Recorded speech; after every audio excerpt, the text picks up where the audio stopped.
A pendulum having a bob of mass small m is hanging in a ship sailing along the equator from east to west. एक ship है वो equator पे cell कर रहा है, मान लिया ये अर्थ है, और इस एक शिप है वो इक्वेटर पे सेल कर रहा है फ्रॉम ईस्ट टू वेस्ट. ये जो डायरेक्शन होती है ये ईस्ट होती है, ये जो डायरेक्शन होती है ये वेस्ट होती है. जो शिप है वो इस तरह से सेल कर रहा है, ईस्ट टू वेस्ट. ठीक. और उस शिप पे एक पेंडुलम है, उसका मास कितना दिया है, पेंडुलम हैंग किया गया, उसका मास कितना दिया है, स्मॉल है. ठीक है. when the ship is stationary with respect to water, the tension in the string is T naught. जब वाटर के रिस्पेक्ट में शिप जो है वो स्टेशनरी है, हम ऐसा भी मान सकते हैं कि अर्थ के रिस्पेक्ट में जब शिप जो है स्टेशनरी है तब उस स्ट्रिंग के अंदर टेंशन कितना है, टी नॉट. ठीक है. तो अगर टी नॉट की इक्वेशन बनाएं, मान लिया ये पेंडुलम हैंग कर रहा है कुछ इस तरह से,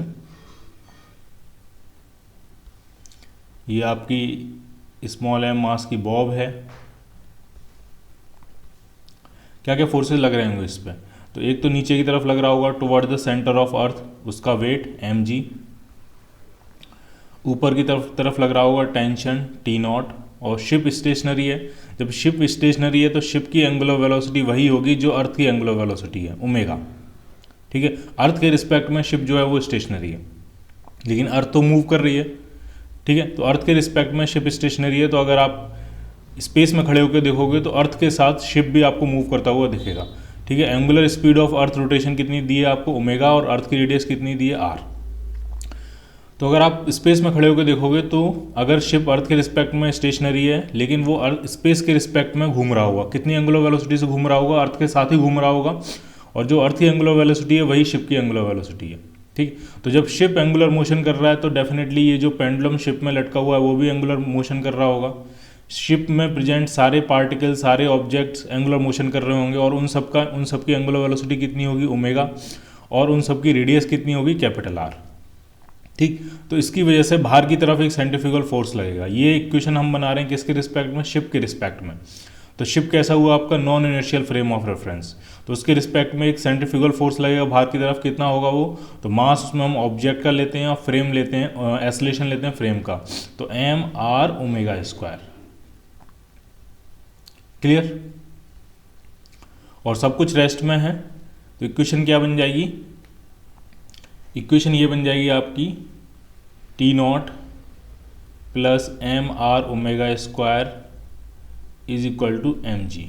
शिप के रिस्पेक्ट में सब कुछ रेस्ट में, तो ये आपकी इक्वेशन बन जाएगी. ठीक. फर्स्ट क्वेश्चन में क्या पूछ रहे हैं, फर्स्ट क्वेश्चन में पूछ रहे हैं आपको find the speed of the ship due to rotation of earth about its axis. Ship की स्पीड पूछी गई है. ठीक है. तो शिप की स्पीड, अर्थ जो है वो वेस्ट टू ईस्ट रोटेट करती है, तो शिप भी जो वेस्ट टू ईस्ट रोटेट कर रहा होगा अर्थ के साथ ही. और शिप की जो वेलोसिटी होगी तो v इक्वल टू फॉर्मूला क्या लगाएंगे, आर ओमेगा. आपको आर भी क्वेश्चन में दिया है, आपको ओमेगा भी क्वेश्चन में दिया है. तो फर्स्ट क्वेश्चन का आंसर मिल जाएगा, शिप की जो वेलोसिटी होगी अर्थ के रोटेशन की वजह से तो वो क्या होगी, आर ओमेगा. क्लियर. ठीक. अब जरा बी पार्ट में पहुंचते हैं. Find the difference between T not and earth attraction on the Bob. T not tension और अर्थ का अट्रैक्शन जो होगा एम जी, उन दोनों का डिफरेंस पूछा गया. तो ये क्वेश्चन तो हम पहले ही फाइंड कर चुके हैं. इसमें अगर टी नॉट को उस तरफ लेके जाएंगे तो एम आर ओमेगा स्क्वायर जो आ जाएगा वो किसके बराबर आ जाएगा, वो आ जाएगा M G minus T naught के बराबर. तो टी नॉट और अर्थ के अट्रैक्शन का बेसिकली ये डिफरेंस है. अर्थ का अट्रैक्शन ज़्यादा है तो अर्थ का अट्रैक्शन माइनस टी नॉट, ये किसके बराबर आ रहा है, ये आ रहा है आपका एम आर ओमेगा स्क्वायर के बराबर. तो बी पार्ट का आंसर क्या बन जाएगा आपका, M R omega square. Clear. अब जरा सी पार्ट की तरफ चलते हैं. If the ship sails at speed v, ship जो है कहाँ से कहाँ मूव कर रहा है, ईस्ट से वेस्ट मूव कर रहा है, और कितनी स्पीड से मूव कर रहा है, तो वो दे दी है स्पीड v. और ये किसके रिस्पेक्ट में, ये अर्थ के रिस्पेक्ट में. तो स्पेस के रिस्पेक्ट में शिप की वेलोसिटी कितनी होगी, ये जो ऑब्जर्वर आपका स्पेस में खड़ा हुआ है इसके रिस्पेक्ट में शिप की वेलोसिटी कितनी होगी. ठीक है. तो अर्थ के मूवमेंट की वजह से इस तरफ वेलोसिटी है ओमेगा इंटू आर. अर्थ कहाँ मूव करती है, वेस्ट टू ईस्ट, तो वेस्ट टू ईस्ट उसकी वेलोसिटी होगी ओमेगा इंटू आर. ठीक. जबकि ईस्ट टू वेस्ट वो मूव कर रहा है, अर्थ पे कितनी वेलोसिटी, v से. तो जो स्पेस के रिस्पेक्ट में नेट वेलोसिटी होगी, अगर हम इसको वेक्टर फॉर्म में लिखें तो मैं ऐसा लिख सकता हूँ, वेलोसिटी ऑफ शिप, ढंग से समझना, velocity of ship with respect to earth. तो वो कितनी है v, ठीक है। और ऐसा करते हैं ईस्ट वाली डायरेक्शन को पॉजिटिव एक्स एक्सिस मान लेते हैं, तो v है वेस्ट की तरफ, तो ये हो जाएगा माइनस वी आई कैप, ठीक। फिर लिखते हैं velocity of earth with respect to space, उसी पॉइंट की वेलोसिटी स्पेस के रिस्पेक्ट में, तो वो कितनी है, वो है ओमेगा इंटू आर, और वो वेस्ट टू ईस्ट है यानी पॉजिटिव डायरेक्शन में, तो प्लस आई कैप, ठीक।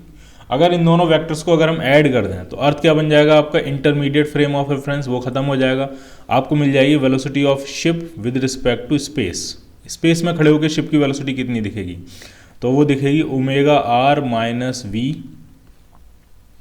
आई कैप, ठीक है, omega are minus we I cap. Definitely omega r ही ज़्यादा होगी, वी ज़्यादा नहीं होगी, क्योंकि कोई भी शिप ऐसा नहीं है जो कि 24 घंटे में पूरे अर्थ का एक चक्कर लगा दे, 24 आवर्स में एक पूरे अर्थ का चक्कर लगा दे, इतना तेज़ चलने वाला कोई शिप नहीं है, शिप बड़े आराम से चलते हैं, ठीक है। तो ओमेगा आर ही ज़्यादा होगी, इसलिए मैंने इसको लिखा है omega are minus we I cap. तो ये नेट वेलोसिटी है शिप की, ठीक है। तो आपसे पूछा क्या गया है थर्ड पार्ट में, आपसे टेंशन पूछा गया है, स्ट्रिंग में टेंशन कितना होगा, ठीक है। तो फिर से हम वही पेंडुलम बनाएंगे, सारे फोर्सेस दिखाएंगे और टेंशन फाइंड करेंगे।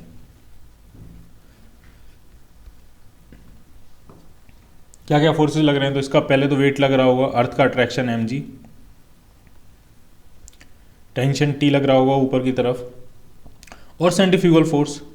तो सेंट्रीफ्यूगल फोर्स का फॉर्मूला होता है M V square upon R, और v मैंने फाइंड कर लिया, तो ये हो जाएगा एम वी स्क्वायर कितना है, यानी omega are minus V M V square upon are,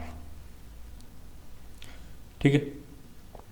equate करते हैं, शिप के रिस्पेक्ट में ये इक्वेशन बनाइए, शिप के रिस्पेक्ट में सब कुछ रेस्ट में ही होगा, तो tension T plus centrifugal force m upon R omega are minus V का होल स्क्वायर इजक्वल टू क्या होगा mg, ठीक है। ओमेगा आर में अगर कॉमन ले लूँ इसमें से, तो T प्लस ओमेगा आर इसमें से बाहर लिख लिया, तो ये आ जाएगा m omega square r square upon r, अंदर क्या है बचेगा, अंदर बचेगा 1 minus v y omega r का whole square equal to M g. एक आर से एक आर कैंसिल आउट हो जाएगा, तो t plus M omega square r, ये आ गया 1 minus v over omega r का square equal to M g. जैसे मैंने आपको पहले बताया जनरली जो शिप की वेलोसिटी होती है वो ओमेगा आर से काफ़ी कम होती है। अगर शिप ओमेगा आर की स्पीड से चलेगा तो अर्थ का एक चक्कर लगाने में 24 घंटे में एक चक्कर लगा लेगा, ठीक है। ये तो स्पीड बहुत ही ज़्यादा होगी, शिप बहुत धीमे स्पीड से चलता है, महीनों लगते हैं उसको एक जगह से दूसरी जगह पहुंचने में। तो जनरली शिप की जो वेलोसिटी होती है वो ओमेगा आर से बहुत कम होती है। तो जब ये बहुत कम है तो v अपॉन ओमेगा आर ये जो टर्म होगा ये 1 के रिस्पेक्ट में काफ़ी कम हो जाएगा।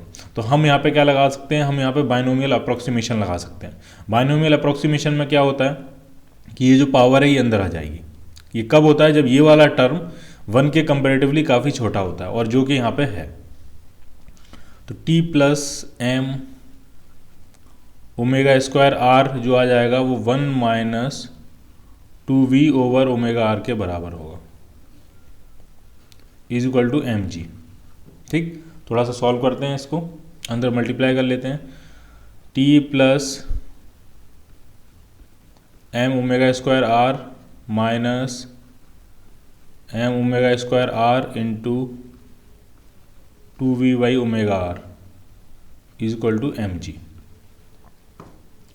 कुछ चीज़ें कैंसिल आउट हो जाएंगी, एक ओमेगा से एक ओमेगा कैंसिल आउट हो गया, आर से एक आर कैंसिल आउट हो गया। तो टी जो आएगा आपका वो आपका आ जाएगा M G minus M omega square R plus 2 M omega into V. ठीक, अब ये जो टर्म देखो M G minus M omega square R, यही टी नॉट था।